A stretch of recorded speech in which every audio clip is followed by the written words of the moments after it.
In this video, I'll show you how to connect your AirPods Pro to your iPad Air 5th generation from 2022. So let's get started.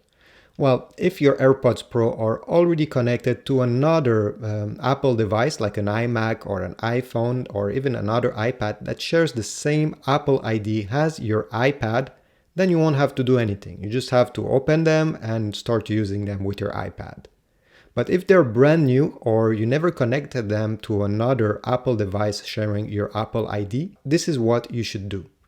So first of all, just open the case while you're keeping them very close to your iPad, and you should have this screen appearing.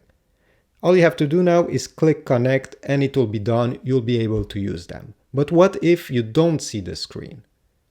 That's not a problem. So let's close this.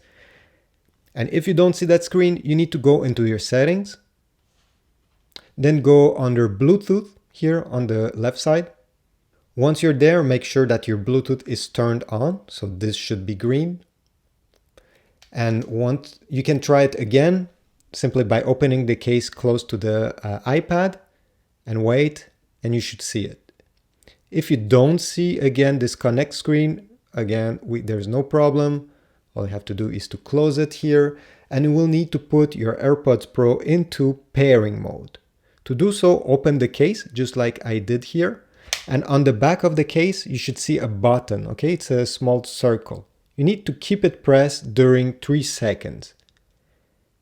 So forget about this, keep it pressed during 3 seconds.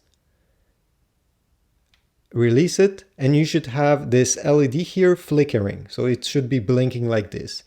And the pop-up screen should appear on your iPad finally.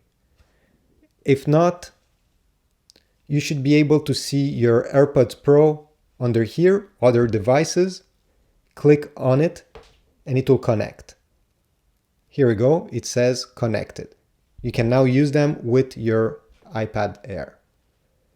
You also have a few other options here. Just press the I button and you'll need to put them in your ears. Okay, so once they're in your ears, you'll be able to select between noise cancellation and other options. You should also have this pop-up appearing. If you want to be announced when call and notification, that's up to you. You can customize it. You can also close it.